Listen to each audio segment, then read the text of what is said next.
In this age of COVID-19, it's common to hear people who are being extra careful joke that they are OCD, but OCD is no laughing matter and involves a lot more suffering than many are aware of. Today, we are joined by Ethan Smith, a national advocate with the International OCD Foundation, and Dr. John Sonnenberg, a licensed clinical psychologist at the Uptown Research Institute in Chicago.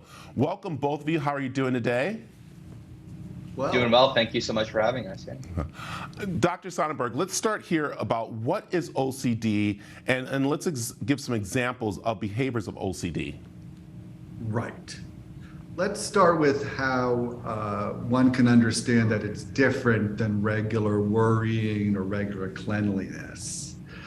Obsessive compulsive disorder consists of obsessions which are intrusive, unwanted, repetitive, thoughts, images, and impulses that afflict an individual. They combat the discomfort that's caused by that through engaging in compulsions, which are typically behaviors or sometimes thought processes like counting, that allow an individual to seek to master the discomfort that's caused by the obsessions.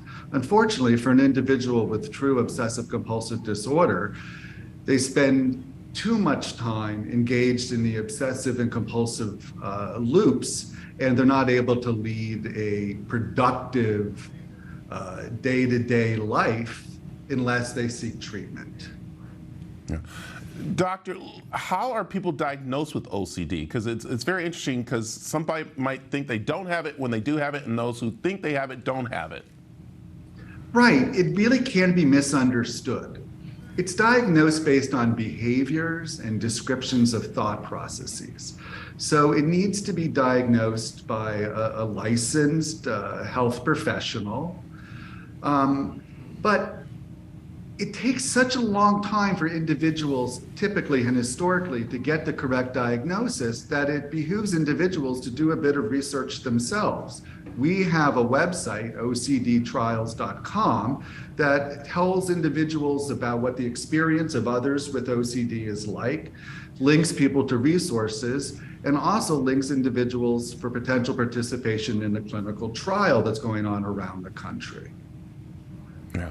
This is so important information that we're getting here, because Ethan, you were diagnosed with OCD, and let's talk a little about your story and also about how you're doing today, because it's amazing what you are accomplishing.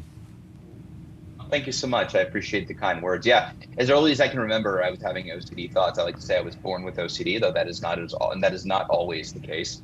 When I was in kindergarten, I remember a teacher talking about an eclipse that was happening and you can't look at the sun or you'll go blind. I immediately thought, oh my gosh, what if my mom looks at the sun and goes blind? So I would not leave her side until the end of the eclipse to make sure she was okay. That was sort of my first taste. And as I got older, it sort of shifted and morphed, which is very common with OCD, into health anxiety and really pervasive, aggressive health anxiety. I was carrying multiple thermometers around with me every day. I was taking my temperature hundreds of times a day, concerned that a fever was meningitis. If I had a headache, I thought it was a brain tumor.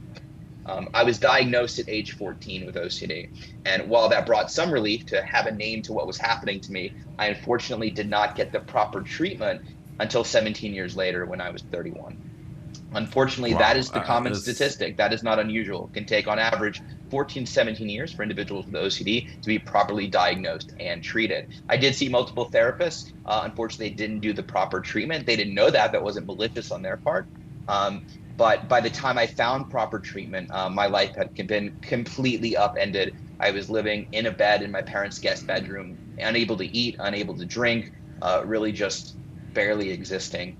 It was at that point that my parents finally found evidence-based treatment, exposure, and response prevention. And after a year of engaging in residential and very intense treatment, I started to regain my life and really have a life that I never thought was possible. So there's no cure for OCD. It's chronic, but it by no means has to rule your life, or as Dr. Sonnenberg says, it doesn't have to own you. I feel grateful and blessed to be able to live a big, beautiful, full life. Doesn't mean it's great all the time. Life is hard. Life with OCD is harder, but life is hard. But right now I'm writing, directing, producing. I just got engaged. And most importantly, I get to advocate and let people know that they're not alone, that my story is a cautionary tale. If one person can hear my story, then maybe they'll seek help.